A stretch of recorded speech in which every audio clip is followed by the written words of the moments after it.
Watch as Vice President JD Vance systematically dismantles Representative Ilhan Omar's narrative, using nothing but an empty desk and her own public records. She claimed the Republican Party is the party of radical extremists who call refugees animals.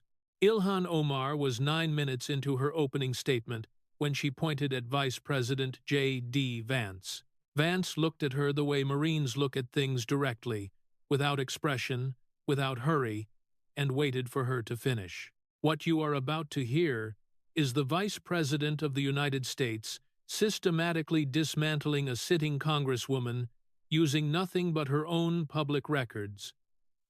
Memorized, no notes, no folder, no props. Smash that like button and subscribe. The hearing is about to start. The Senate Homeland Security and Governmental Affairs Committee convened its hearing on federal fraud prevention, focusing on lessons from the Feeding Our Future investigation at 1000 on a Tuesday morning in March. The hearing room was in the Hart Senate Office Building. The committee was chaired by Senator Rand Paul of Kentucky. The Vice President of the United States, exercising his constitutional authority as President of the Senate, had requested to participate. It was an unusual request. It was not unprecedented. The chairman had approved it. The committee table was arranged in the standard Senate horseshoe. Senator Rand Paul sat at the center.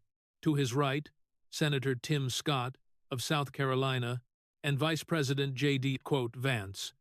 To his left, Senator Jackie Rosen of Nevada, the ranking Democrat. At the witness table, facing the horseshoe, sat Representative Ilhan Omar of Minnesota. She had been called to testify about the Feeding Our Future fraud and its connection to her congressional district. Beside her sat Representative Rashida Tlaib of Michigan, who had come as her guest. Rand Paul called the hearing to order. This hearing of the Senate Homeland Security and Governmental Affairs Committee will come to order. Today, we examine federal fraud prevention, with a specific focus on the Feeding Our Future investigation in Minnesota. Congresswoman Omar, you are recognized for an opening statement. Omar stood up. She did not need to stand. She stood because standing is what Ilhan Omar does when she wants the cameras to see her. Thank you, Chairman Paul. Before I address the so-called investigation that this committee is using as a pretext to criminalize the Somali American community in my district, I want to say something to the American people about what is really happening in this hearing room today. Her voice carried the sharp, rhythmic cadence that had made her famous. The directness of a woman who had learned English as her second language and had turned its bluntness into a weapon.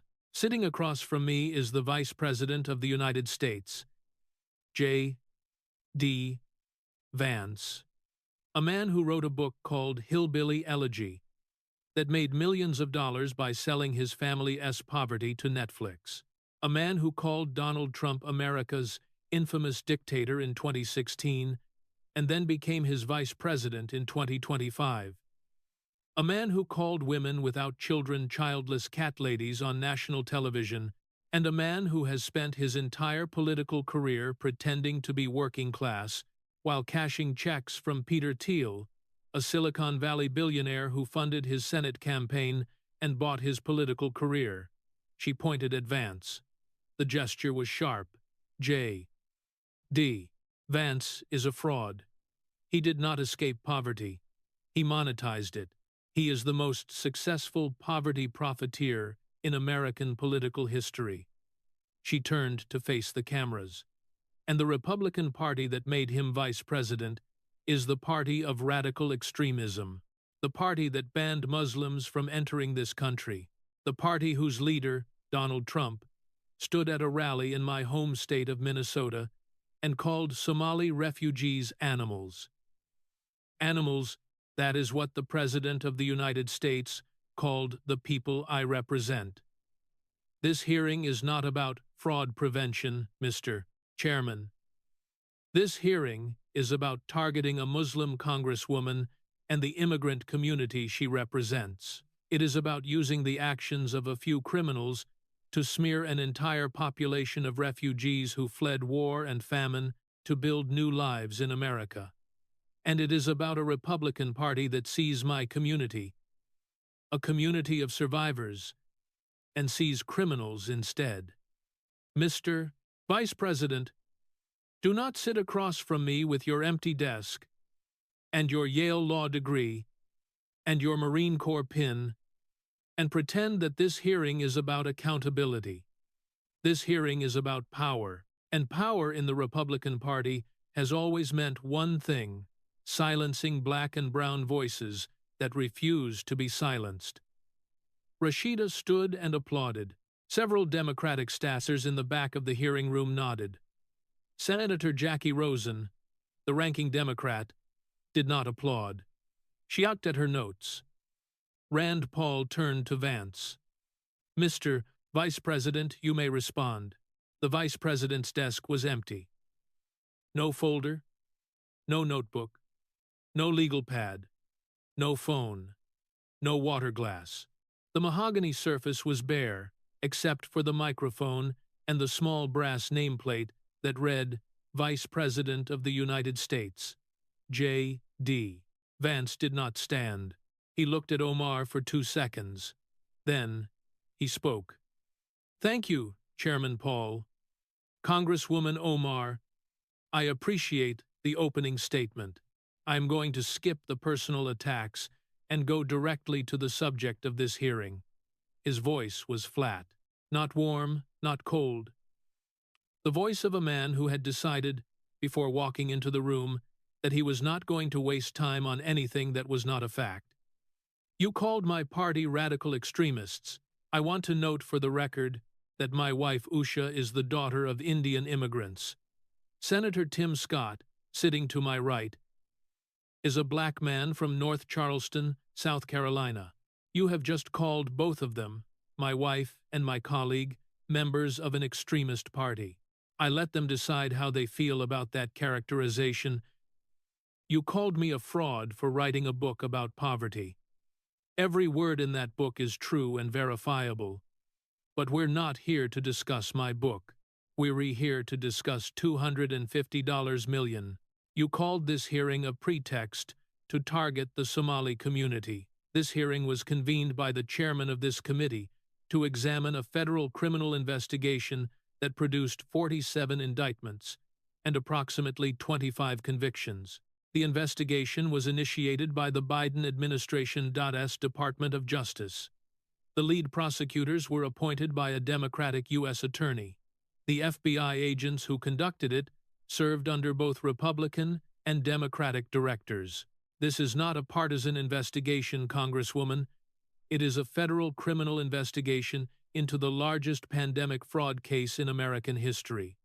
And the money that was stolen, $250 million, was supposed to feed children. He paused. Let's talk about those children, and let's talk about your donors. Between 2020 and 2022, the Feeding Our Future program in Minnesota distributed federal funds intended to provide free meals to children in poverty.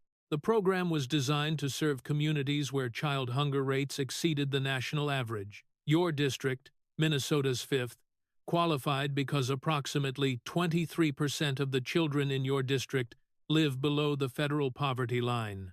Instead of feeding those children, Congresswoman, the money was stolen. According to the Department of Justice, 47 individuals created fraudulent meal sites that either did not exist or served far fewer children than they claimed. The stolen funds were used to purchase luxury vehicles, waterfront real estate in Minnesota and Kenya, and were transferred through international wire transfers to accounts in several countries. These are not my accusations, Congresswoman. These are federal indictments. Case numbers are on the DOJ website. Conviction records are in the federal court system. Anyone watching at home can verify every fact I am about to cite in approximately 90 seconds on a government website. He leaned forward slightly. Now, the connection to you, your campaign committee, Omar for Congress, received donations from individuals who were subsequently charged and convicted in the Feeding Our Future fraud. These donations are documented in your own FEC quarterly filings. The donor names match the names on the DOJ indictments. The dates of the donations, in several cases, precede the dates of the indictments by less than 12 months. My question is direct, Congresswoman. Did you know at the time you accepted those donations that the donors were under federal investigation for stealing $250 million of children's food money? Omar's hand came down on the table. This is a prejudiced attack on the Somali community. You are using the actions of a handful of criminals to smear an entire immigrant population.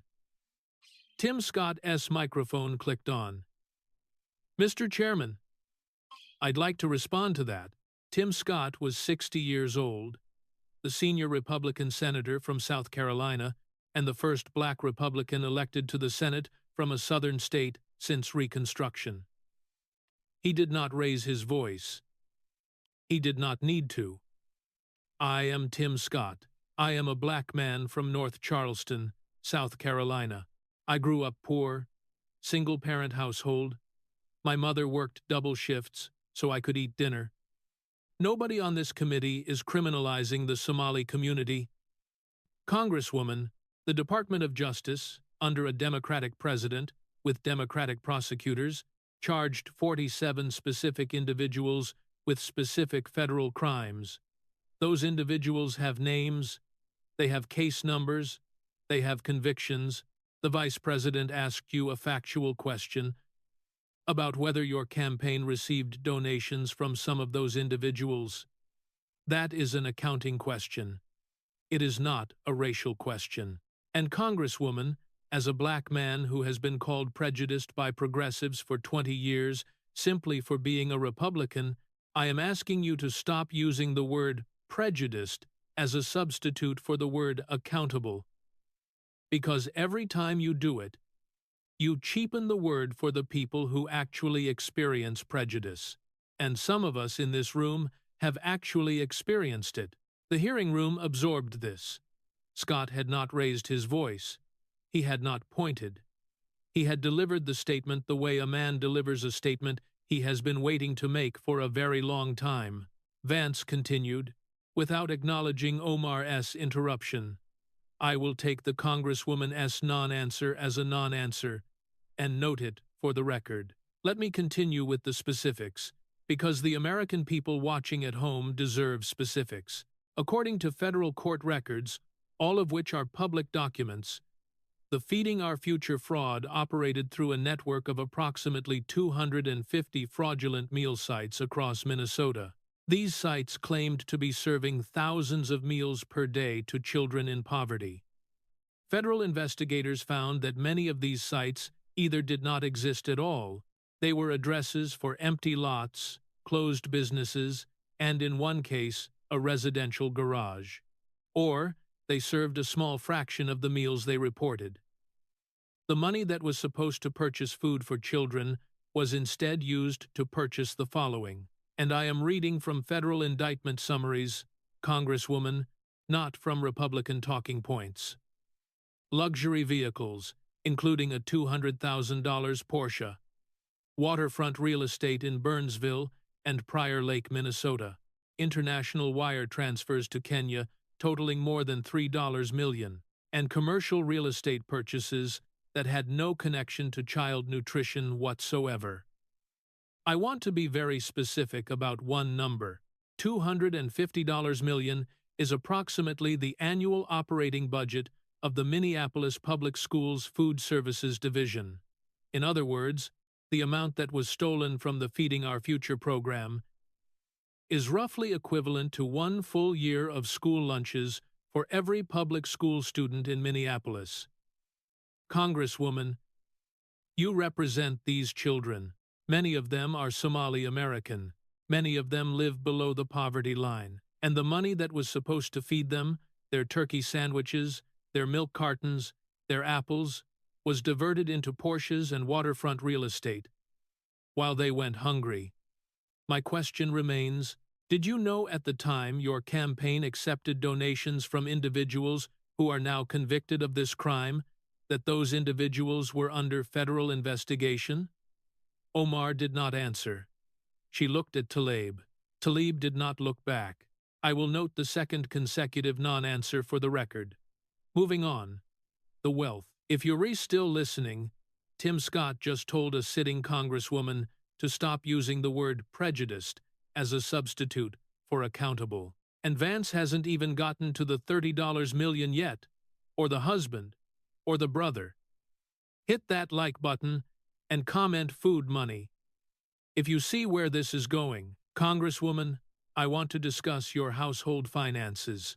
Specifically, I want to discuss a 600-fold increase in 12 months.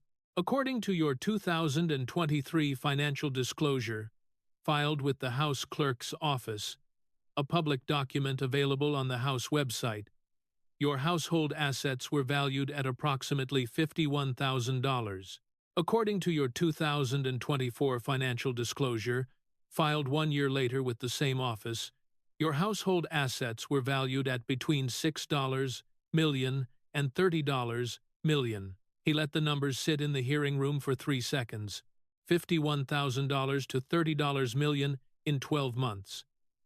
A 600-fold increase. On January 17th of this year, Elon Musk publicly characterized this wealth increase as fraudulent. I am the vice president. It is not my job to endorse tweets. But I will note that on February 6th of this year, 5 weeks ago, Chairman James Comer of the House Oversight Committee opened a formal investigation into companies linked to your husband, Tim Minett. Chairman Comer's letter to Mr. Minett states, and I am quoting from the letter, which is a public document, we want to know who is funding this and who is buying access. End quote. The investigation is examining 2 of Minett's companies. The first is Estancia Crew LLC, a wine business that is currently the subject of a fraud lawsuit filed in Washington, D.C., by an investor named Naeem Mahmood, who alleges that Minett and his business partner misrepresented the company's financial health and failed to deliver promised profits. The second company is Rose Lake Capital. I also want to note something that has been reported by the Jerusalem Post and the Minnesota Reformer. Your husband is profiting from the sale of wine through a company he co-owns. You have publicly described your marriage as both Islamic and legal. Traditional Sunni Islam prohibits the sale and consumption of alcohol. I am not questioning your religious practice. That is your private business. But when a member of Congress' household income depends on a business that directly contradicts her stated religious identity, the American people have a right to ask questions about consistency.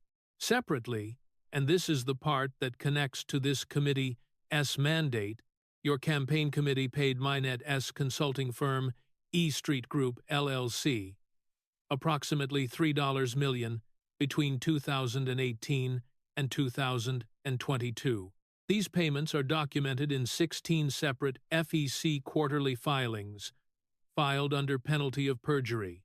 In August of 2019, Minett's then-wife, Dr. Beth Minett, filed for divorce in the District of Columbia Superior Court. In her sworn filing, she alleged that her husband had told her he was, quote, romantically involved with you, Congresswoman.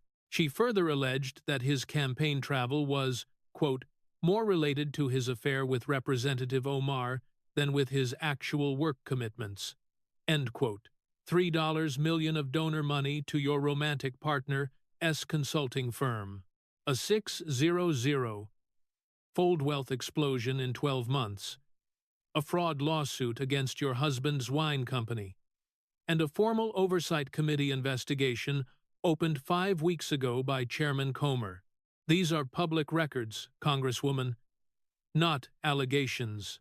Not opinions. Records. Where did the $30 million come from? Omar pivoted. She had been trained to pivot. Mr. Vice President, let's talk about your donors. Let's talk about Peter Thiel, the Silicon Valley billionaire who funded your entire Senate campaign. Let's talk about the venture capitalists who bankrolled your political career, while you claim to represent working people. Congresswoman, Vance did not raise his voice. Every dollar Peter Thiel donated to my campaign is disclosed in my FEC filings. Every dollar. Itemized, public.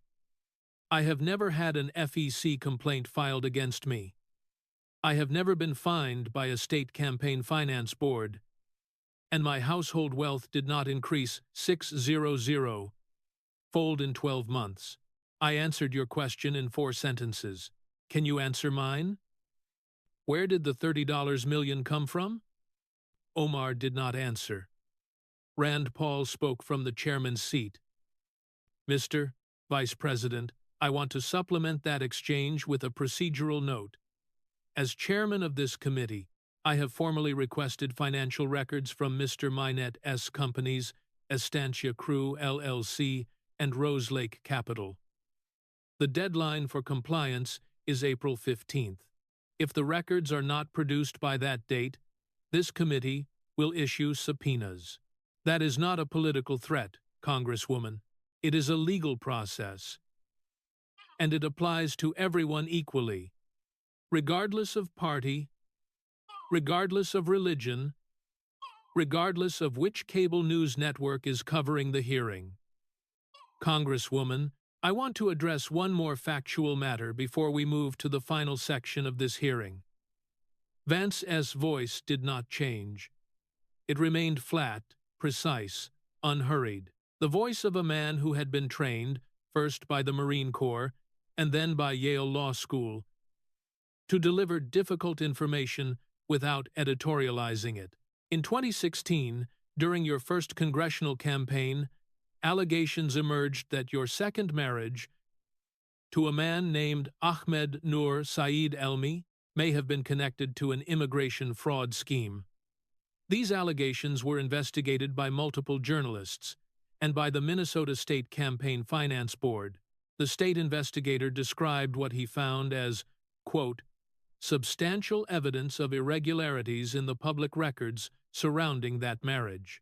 The specific evidence in the public record includes shared address records between you and Elmi that predate the marriage and are consistent with a familial rather than a romantic relationship. Social media posts from members of your own family that appear to identify Elmi as a sibling, and tax filings from 2014 and 2015, in which you and Elmi filed jointly as married filing jointly, while you were simultaneously legally married to Ahmed Hirsi and living with him at a different address. The Minnesota Campaign Finance and Public Disclosure Board investigated and fined you $650 for improperly filing joint tax returns with Elmi while married to Hirsi. That fine is a matter of public record. You have denied the allegations for 8 years. You have called them prejudiced. You have called them anti-Muslim bias. You have called them a right-wing conspiracy theory. But in 8 years, you have never provided a point-by-point rebuttal of the public records I just cited. You have never released the marriage certificate. You have never provided documentary evidence that Elmi is not your brother. You have never explained the joint tax filings. Congresswoman, which specific authority debunked these records? Name the authority. These allegations have been debunked repeatedly, Omar said. Her voice was quieter than it had been all morning. I will not dignify biased conspiracy theories with a response in this forum. Congresswoman, repeatedly, is not an authority. Repeatedly is a frequency. I am asking for a name, an institution, a report, a document, something with a letterhead and a date on it that I can verify on a public database. 8 seconds of silence. Congresswoman, I want to be fair to you.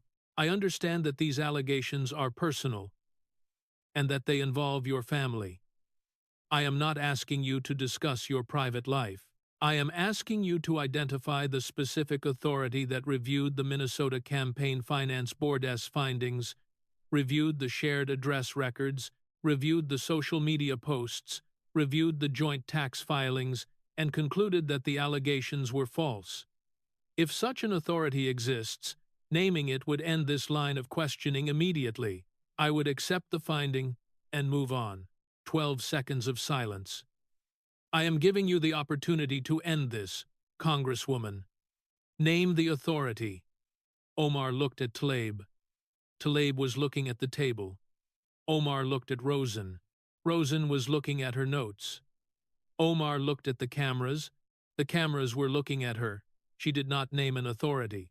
She could not name an authority because in 8 years of repeating the word debunked in interviews, press conferences, town halls, and cable news appearances, no one had ever pressed her on live television, with the cameras rolling, with the Vice President of the United States sitting 12 feet away, to name the specific authority that had conducted the debunking. The record will show that the Congresswoman was asked 3 separate times to identify the debunking authority and declined to provide one.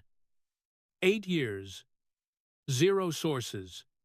3 direct requests in this hearing. 0 names provided. 8 years debunked repeatedly. 0 sources. Not one authority named. The Vice President just asked for a name and got silence. Comment. Name the source if you think that silence tells you everything. Because what happens next is the moment Ilhan Omar's own party turns on her. One more matter for the record, Congresswoman. I want to discuss your history with the House of Representatives, specifically your removal from the Foreign Affairs Committee. In February of 2019, you posted a tweet stating that American political support for Israel was, and I am quoting your exact words, all about the Benjamin's baby. The tweet referenced the American Israel Public Affairs Committee and invoked a well-documented discriminatory trope, the claim that Jewish people purchase political influence with money. The response was not partisan. It was bipartisan. Speaker Nancy Pelosi and Majority Leader Steny Hoyer, the 2 highest-ranking members of your own Democratic Party at the time, issued a joint statement condemning your remarks. Their statement read, quote, "Discrimination must be called out, confronted, and condemned whenever it is encountered, without exception." End quote. That was your own party's leadership condemning you publicly. In 2019 and in 2012, before you entered Congress, you tweeted that Israel has hypnotized the world. That is another documented discriminatory trope. You later said you did not understand at the time that the tweet invoked discriminatory imagery. In an interview with CNN, you stated, quote, "I wasn't aware of the fact that there are tropes about Jews and money." End quote. In 2021, you compared the United States and Israel to extremist militant groups. 12 House Democrats, members of your own party, publicly rebuked you in a joint statement, and in February of 2023, the United States House of Representatives voted 218 to 211 to remove you from the Foreign Affairs Committee. The resolution stated that you had, quote, "brought dishonor to the House of Representatives," end quote.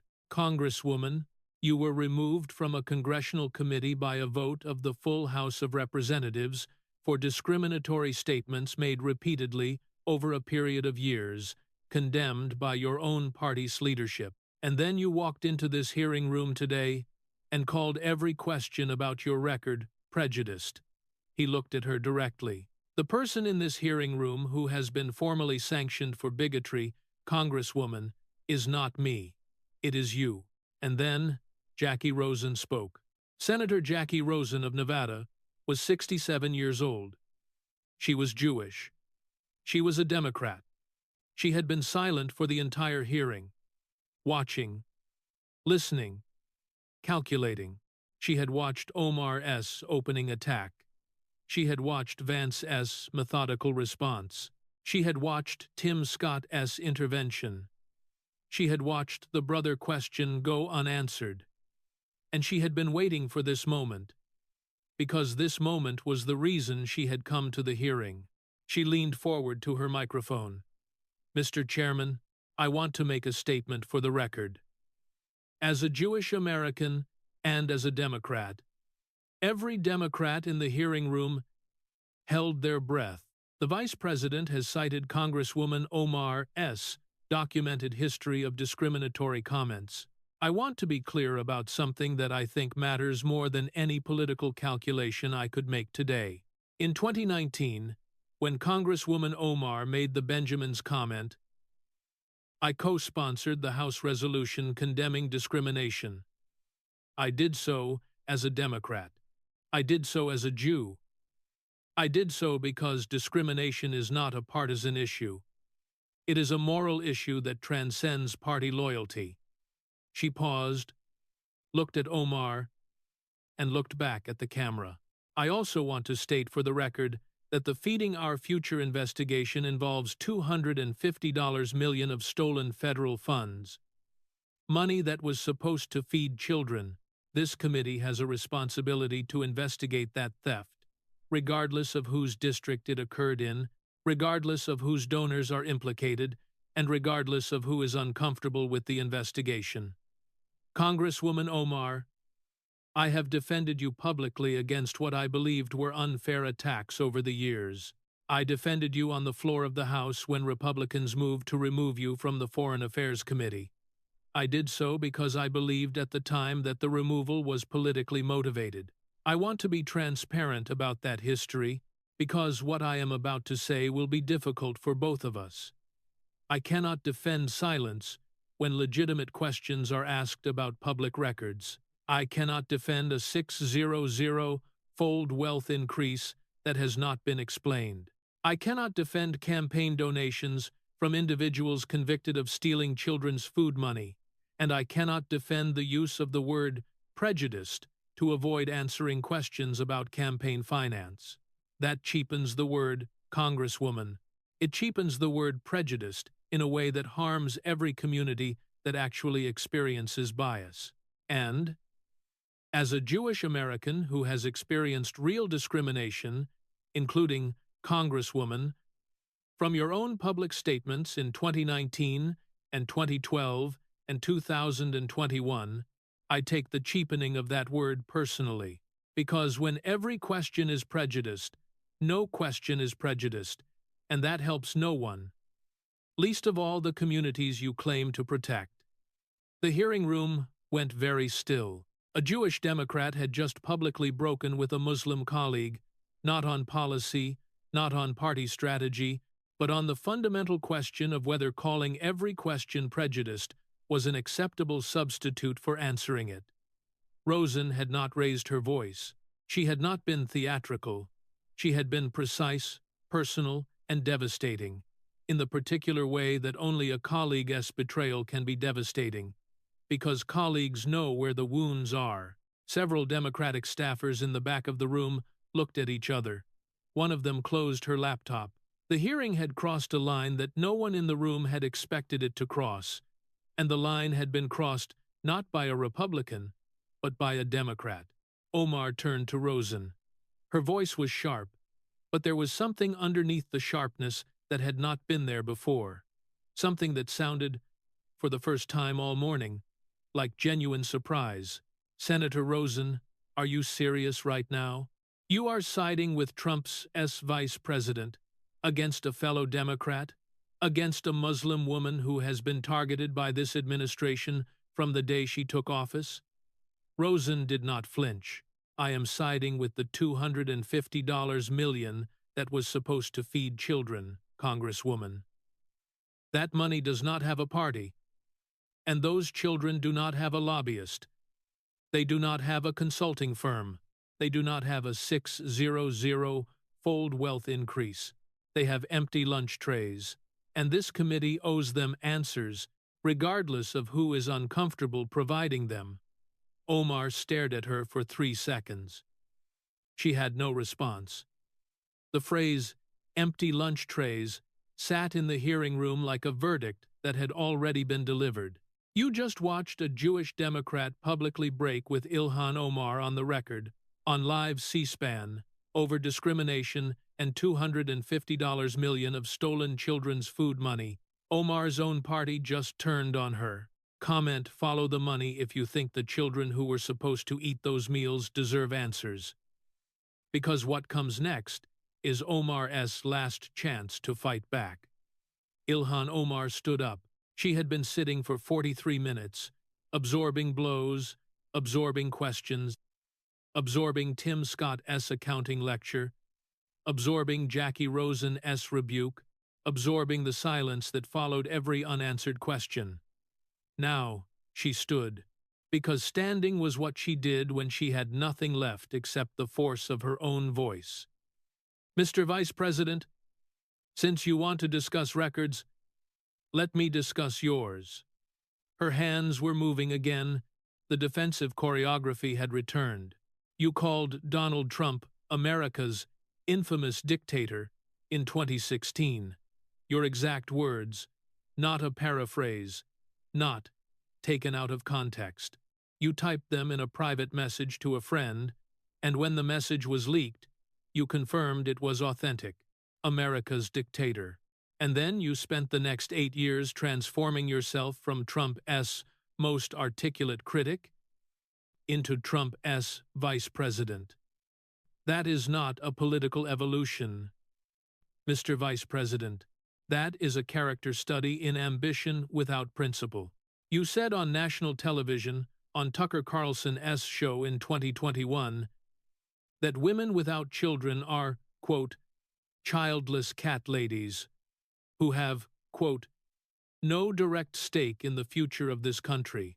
You insulted millions of American women, women who are childless by choice, women who are childless because of infertility, women who are childless because of cancer treatment, women who are childless because life did not go the way they planned. You dismissed their citizenship, their stake in America, because they did not reproduce on your schedule.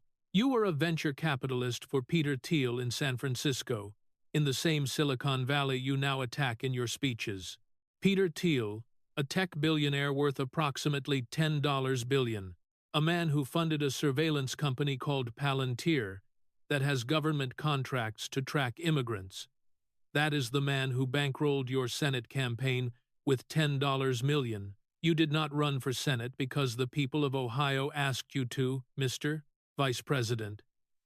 You ran because a billionaire who profits from surveilling immigrants decided that electing a senator was a good return on investment.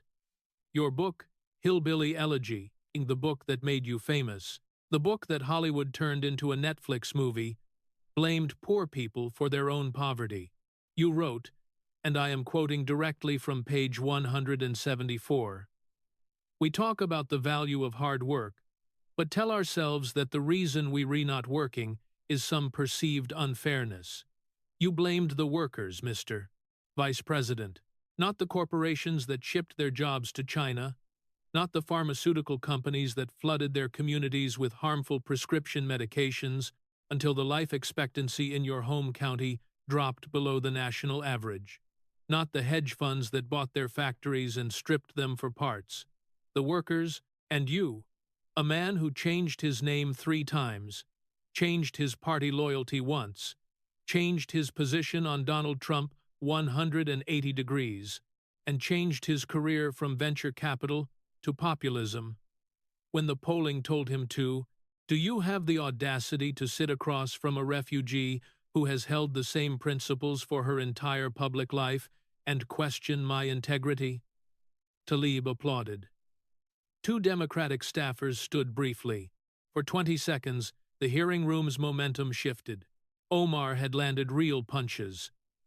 The dictator, quote, was devastating because it was real and unambiguous. The childless cat lady's, quote, was devastating because it had hurt real people. The Peter Thiel funding was devastating because it contradicted Vance's working-class brand. And the Hillbilly Elegy, quote, was devastating because many of the people watching at home had read the book and remembered the passage. For 20 seconds, the room belonged to Ilhan Omar. It was the strongest moment she would have for the rest of the hearing. Vance waited for the noise to settle.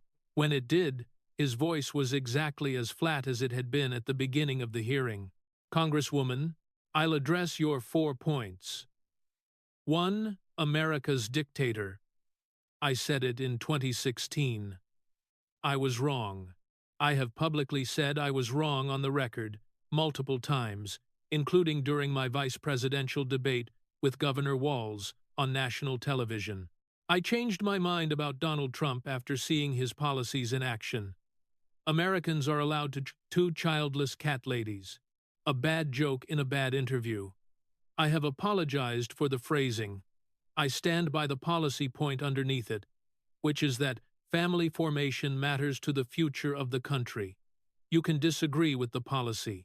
You cannot pretend I haven't addressed the quote, because I have, publicly, repeatedly, and on the record. 3. Peter Thiel. Every dollar he donated is disclosed in my FEC filings. Every dollar from every donor I have ever received is disclosed, itemized, public, verifiable at fec.gov. I have never had an FEC complaint filed against me. I have never been fined by a state campaign finance board. I have never had a formal oversight committee investigation opened into my family as finances, and my household wealth did not increase 600-fold in 12 months. You mentioned that Thiel donated $10 million to my campaign. That number is approximately correct. It is also disclosed, public, and legal. Can you say the same about the money your donors gave you? Congresswoman, because $10 million from a disclosed, legal, publicly named donor is not the same as campaign donations from individuals convicted of stealing children's food money. 4. Hillbilly Elegy. The book is a memoir about my family, my mother's substance struggles, my grandmother's sacrifice, the collapse of the manufacturing economy in southwestern Ohio. You quoted one sentence from page 174 out of 264 pages. The same book describes the opioid companies that destroyed my hometown. It describes the Armco steel plant closing that eliminated the middle class in Middletown. It describes what happens when every institution, government, corporate, cultural, fails a community at the same time. I wrote the book because I believed the full story needed to be told, including the parts that were uncomfortable for people who looked like me and lived like me. The book has sold over 3 million copies. Millions of working-class Americans have read it and recognized their own families in it. You can disagree with my conclusions. You cannot pretend the book says something it does not say. He paused. Congresswoman, you have now attacked my record 4 times. I have answered all 4 attacks with specific, verifiable facts and public statements. Every answer I gave can be checked by any viewer watching at home. The retraction is on the record. The apology is on the record. The Peter Thiel donations are on FEC.gov. The Hillbilly Elegy text is on page 174 of a book that has sold 3 million copies. You have been asked 5 questions about your own record during this hearing. The Feeding Our Future donations, the $30 million wealth increase, the $3 million to your husband's consulting firm, the marriage to Ahmed Noor, Saeed Elmi, and the debunking authority that does not exist, and the discriminatory statements that led to your removal from the Foreign Affairs Committee by a vote of the full House of Representatives. You have answered 0 of those 5 questions. 0. The ratio, Congresswoman, is 4-0. I have answered 4 attacks.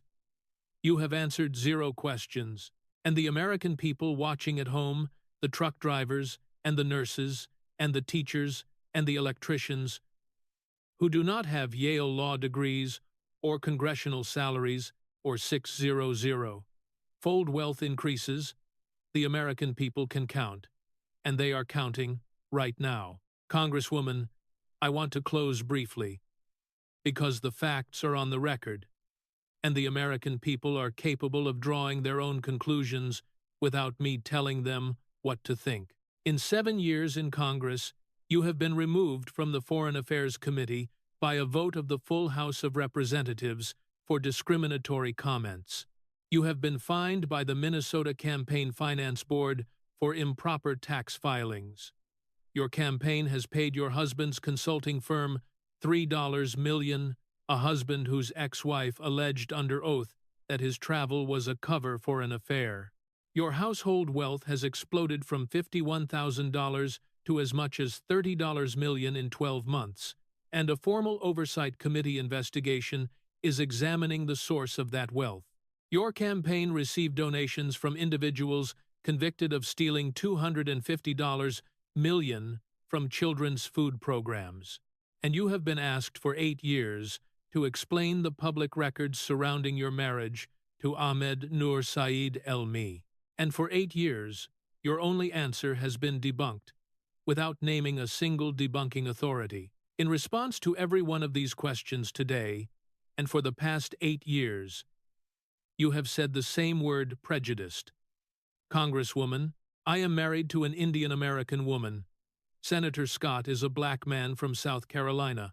Senator Rosen, a member of your own party, is a Jewish woman from Nevada, who just told you on the record that she cannot defend your silence.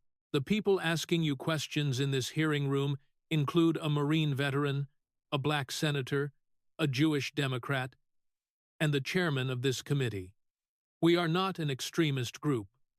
Congresswoman, we are the United States Senate, and the United States Senate is asking you to answer questions about public records that bear your own name.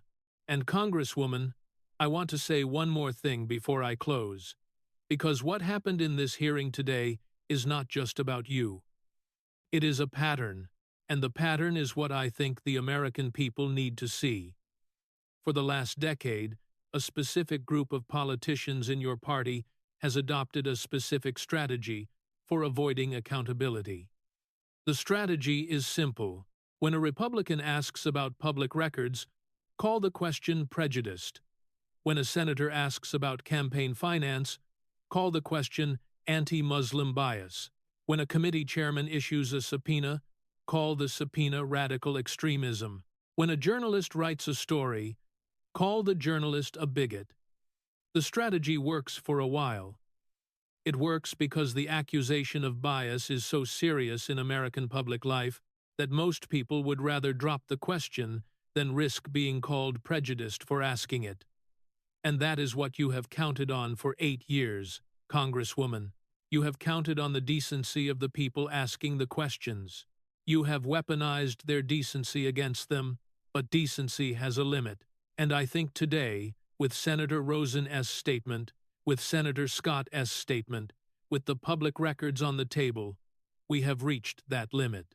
The American people watching this hearing at home are not prejudiced, Congresswoman. They are truck drivers and nurses and electricians and teachers and small business owners who pay their taxes on time, because if they don't, the IRS will not accept prejudice as a defense. They file their financial disclosures on time, because if they don't, they lose their professional licenses. They follow the rules, because the rules are the only thing standing between them and ruin. And they are watching you right now.